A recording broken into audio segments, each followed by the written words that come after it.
Les béliers ascendant cancer vont porter des mémoires liées à un conflit à l'intérieur même du foyer, qui vient donc s'inscrire dans le projet sens de tous ces natifs. Alors on peut directement voir pourquoi la mère ou l'image de mère se sent-elle agressée. Pourquoi a-t-elle eu peur pour l'enfant à venir? Est-ce que cette mère est triste et dépressive? Est-ce qu'elle a subi une fausse couche ou est-ce qu'une femme dans la lignée a pu subir une fausse couche ou perdre un enfant en couche ou, voilà, ou perdre un enfant tout court? L'enfant va naître avec un cerveau double. Ce bélier ascendant cancer, il va se dire je dois être à la fois moi et à la fois l'autre.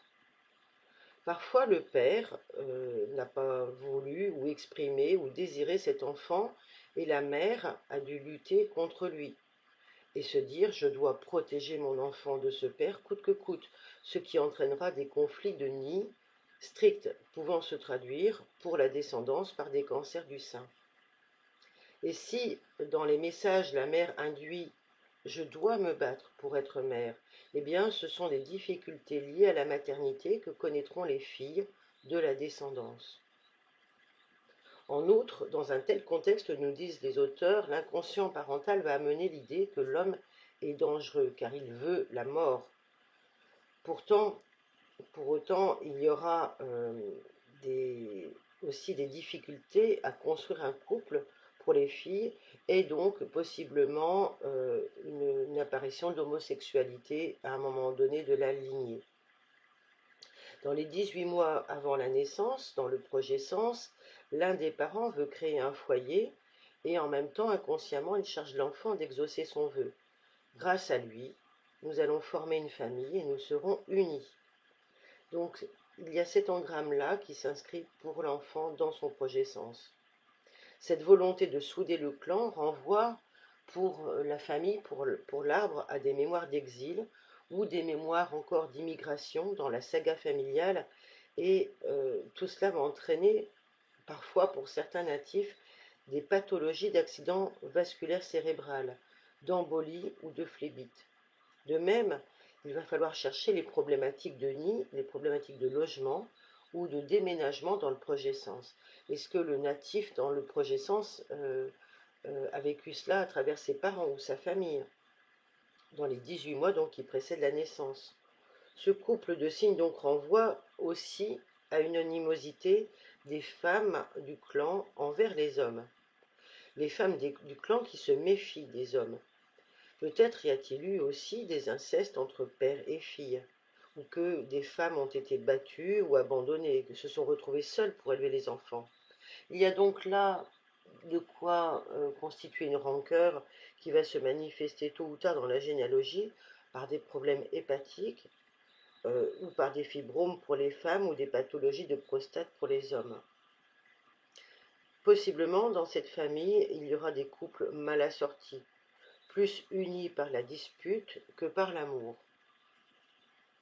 Sur le plan physiologique, les problèmes pourront toucher donc des anémies fériprives qui raconteront la colère inconsciente d'un membre de la famille vis-à-vis de l'un des siens, avec des programmes inconscients de je veux tuer un membre de mon clan. Par ailleurs, on peut retrouver des problèmes liés au cancer, donc à la nourriture véhiculée par les mémoires familiales. Quelles sont les histoires dans la généalogie qui vont nous renseigner sur cette obsession à nourrir les autres ou à s'alimenter avec des risques de surpoids que cela entraîne? Est-ce qu'il y a eu des problèmes d'allaitement dans le passé ou des abandons d'enfants? Est-ce qu'il y a eu des ancêtres morts ayant connu la famine et dans quelles conditions? A l'inverse, on peut avoir la réponse suivante de problèmes d'anorexie, qui symbolise aussi le fait de se sentir incompris ou incomprise par sa mère, et de la maigreur excessive relevant d'un désir d'être abandonné par un clan auquel on se sent finalement étranger. Il y a la symbolique de fer dans l'utérus qui va parler d'accouchement long, difficile dans la généalogie. On pourra se référer et travailler sur tout ceci et sur les accouchements d'enfants nés par forceps, avec épisiotomie, avec césarienne, qui vont expliquer pourquoi certains seront atteints de crises de spasmophilie. Dans cette même symbolique, les béliers ascendant cancer vont aussi porter les mémoires d'avortements familiaux connus par certains de leurs ancêtres ayant reçu un coup de couteau ou de baïonnette dans le ventre en exprimant donc la douleur du ventre. On sait que le péritoine, qui est la membrane tapissant les parois de l'abdomen, est symboliquement relié au tissu de protection de cette zone. Donc il pourrait y avoir des pathologies du type péritonite.